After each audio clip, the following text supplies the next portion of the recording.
Participating in the communal First Saturday devotion is a time of grace for the seminarians.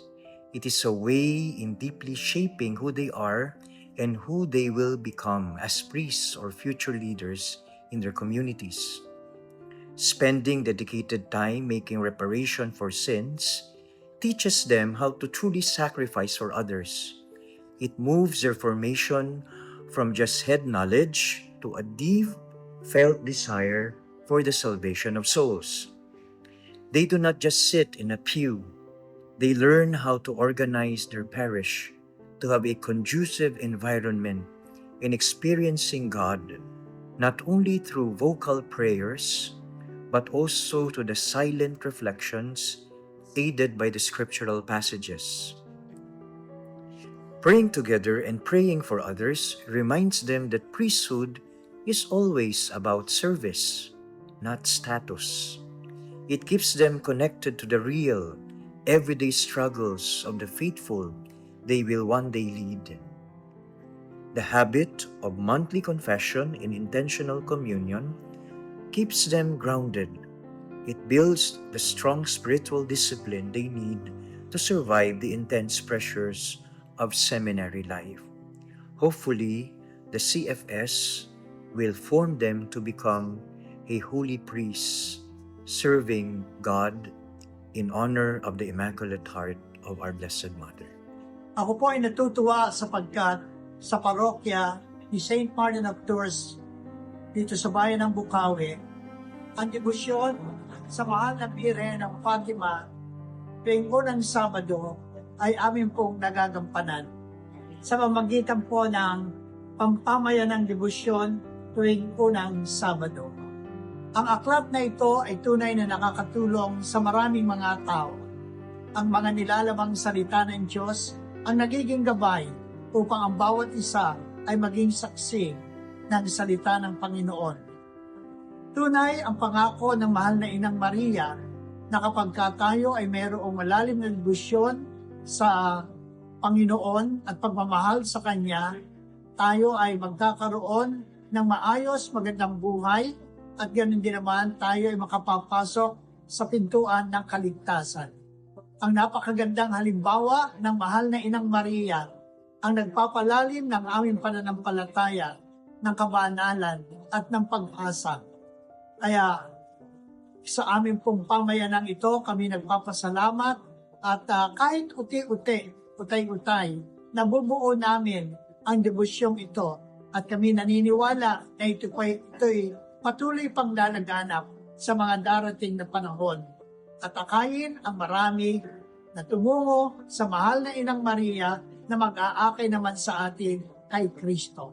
Sa First Saturday Devotion, dahil dati meron na kaming First Saturday Devotion, kaya lang walang structure. This time ay napakaganda ng structure, may confessions, may misa, rosary, at saka yung Lectio Divina. Yung Lectio Divina ay bago sa amin yun, kaya gusto ng mga tao. Dumadami na ang devoto ng ma-attend sa aming First Saturday Devotion, especially sa confession. And also personally ay nagpapasalam din ako dahil mas napalalim ang aking pananampalataya bilang pare at nagagamit ito sa aking pagsisilbi sa aming parokya. Ang Communal First Saturday isang napakagandang oportunidad sa lahat po ng mananampalatayang Katoliko, lalong-lalo na dito po sa ating parokya sa St. Joe's de Pechurch Parish, dito po sa bayan po ng Aguilar, sapagkat mulit-muling na ibibigay sa kanila ang kagandahan ng ating pagdarasal, lalong-lalo na ang pagtanggap ng sakramento ng kumpisal, sapagkat hinihikayat sa First Saturday Devotion ito na bago pong sa Tamisa, sila po ay nagkukumpisal at nagdarasal din po ng tinatawag po nating Santo Rosario at meron po silang Lectio Divina. Ito po ay isang napakagandang oportunidad para mas lalong lumalim ang pananampalataya nila sa ating Panginoon Kristo sa tulong ng ating mahal na Ina. At ang nakakatuwa, sa simula kasi dati-rati para bang hesitant pa po sila na tumanggap ng sakramento ng kumpisal buwan-buwan. At for the past few months, na-appreciate na po nila ang mga bagay na ito at halos lahat naman nakipagkaisa sa First Saturday Devotion na ito, napakarami na po ang mga taong nagkukumpisal bago po ang Santa Misa. Kaya naman, ito ay isang napakagandang debosyon sa ating lahat bilang mga mananampalatayang Katoliko. Kaya po, ako po, si Father Dennis, ay daos pusong nagpapasalamat sa debosyon na ito at naway mahikayat rin po natin ang iba pang mga tao para magkaroon po ng debosyon sa ating mahal na. For us to encourage one another to pray for the conversion of sinners, tayo rin ay taos puso magpapanguba sa ating makakulangan at lalo tayong umawag sa pag-asa, ang pag-asa na nagmumula sa ating tunay na Diyos. I am blessed and grateful for being a member of the communal First Saturday devotion. In my previous assignment in the Jesus of Nazarene Jesus the Nazarene Pastoral Station, we have promoted and lived out the communal First Saturdays for 9 months. And I've seen that our community has increased in Marian spirituality and the love for our Lord Jesus Christ as we offered our prayers as reparation for the ways that against the Immaculate Heart of the Blessed Mother. Moreover, as I am now a formator and professor here in the Mary Help of Christians Theology Seminary, as I teach Mariology, it is my mission, a vocation within my vocation, to promote more the Marian spirituality in our seminary community.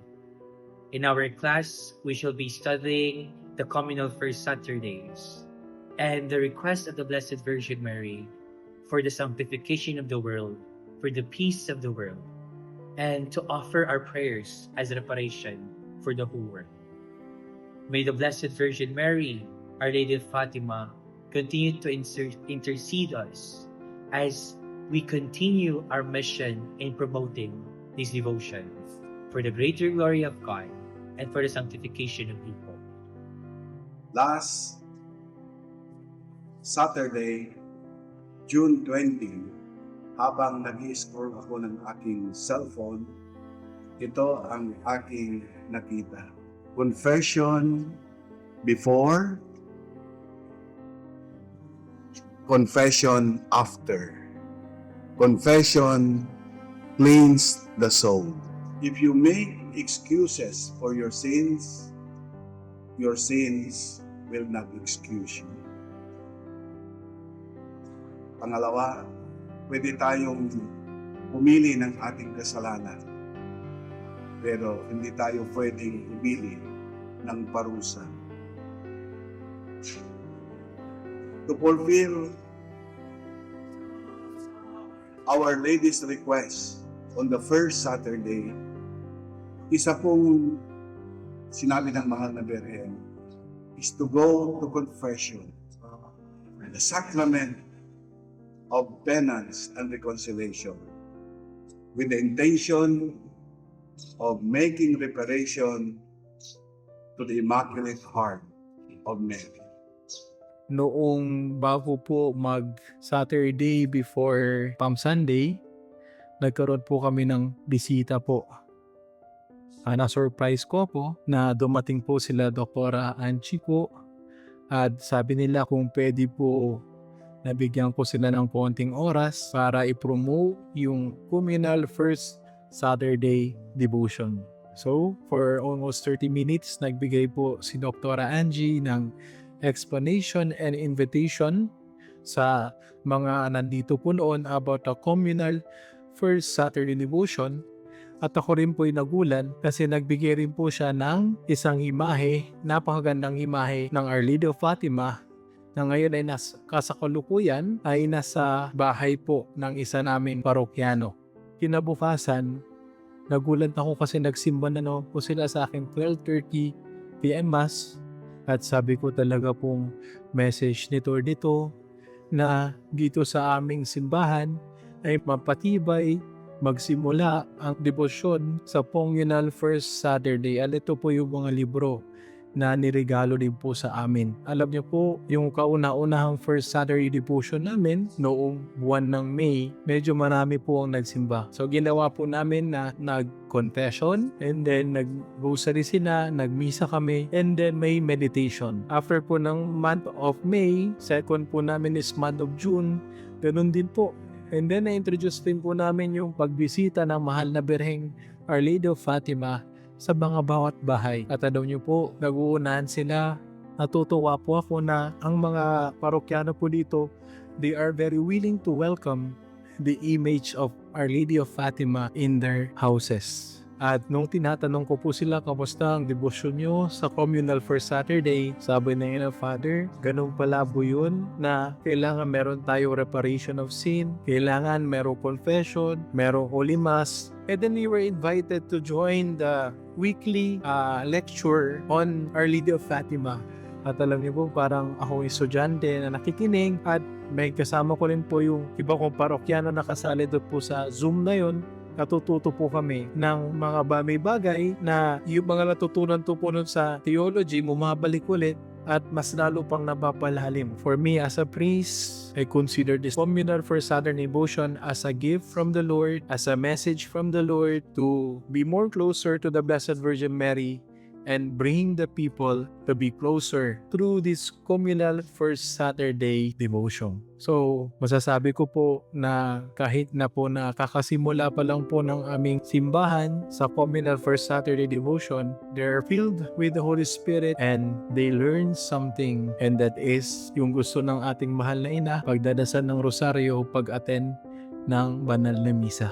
In behalf of this church, this community of Our Lady of Lourdes, I would like to thank especially Dr. Angie for introducing to us the Communal First Saturday Devotion and also for your support in our parish. Kala po namin sa umpisa lang yung suporta nyo na na-introduce na sa amin ito, iniwan yung libro, bahala na kami, hindi po ganun. So, I was so happy na hanggang ngayon po ay hindi nyo kami pinapabayaan, gabayan sa debosyon na ito. Sana po ay mas upatibay po at marami pa rin pong mga ibang tao na maging deboto. At ako po ay inimitahan po lalong na po dito sa Diocese of Baguio na yung ibang mga parokyano na magkaroon po ng debosyon sa ating mahal na ina. God bless to all of you.